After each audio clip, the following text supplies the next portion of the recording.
And I'm Miles. Welcome to WestFest. This video will show you how to perform one of the activities found in this year's WestFest activity kit.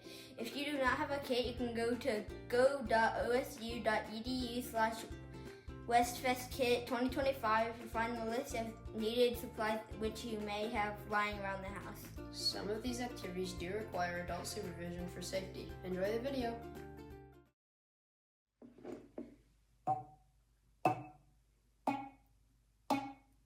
Do you guys hear the different sounds of the rubber bands? Do you know how sounds are made? Sounds are made when something shakes or moves. This is called a vibration. These vibrations travel through things like water, or in this instance, air.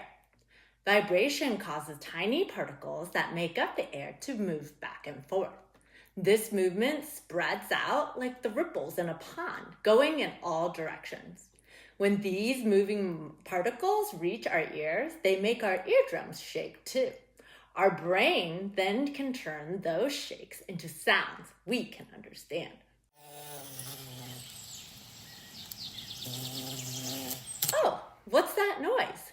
We're all familiar with the sound of a nearby bee, but do you know why bees make that sound? All 20,000 species of bees buzz when they fly. The noise is created by their wings flapping rapidly to keep their bodies off the ground. Many bees also use their buzzing to communicate. Some species of bumblebees also buzz when they want to release pollen from flowers in a process called buzz pollination. Pollen is a sticky powder found in or on flowers. Moving pollen from one flower to another can help flowers produce fruits and seeds. Bees act as a carrier, transporting pollen from flower to flower. When bumblebees vibrate their entire bodies to shake loose the pollen, they create a higher buzzing sound because their bodies can vibrate faster than their wings can flap.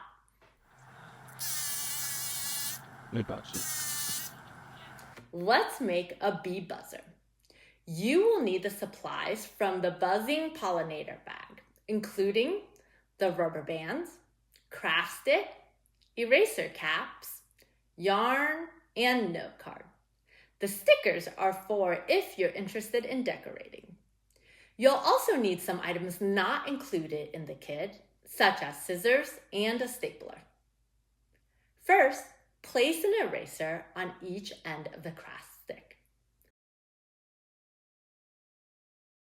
Then, trim the note card so that it fits in the space between the two erasers on the stick.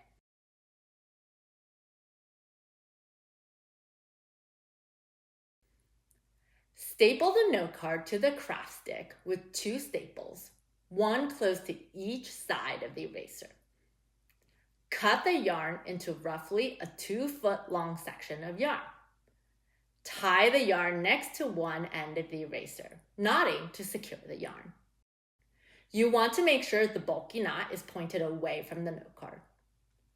Once the yarn is tied to your bee buzzer, stretch the rubber band around the craft stick from one eraser to the other, making sure it's securely in place. If desired, decorate the note card with the stickers. To use the bee buzzer, hold the yarn and spin the buzzer in a wide circle or arc. What happens if you change the size of your rubber band, or the shape of your note card, or even the length of your yarn? Experiment with the extra supplies to find out.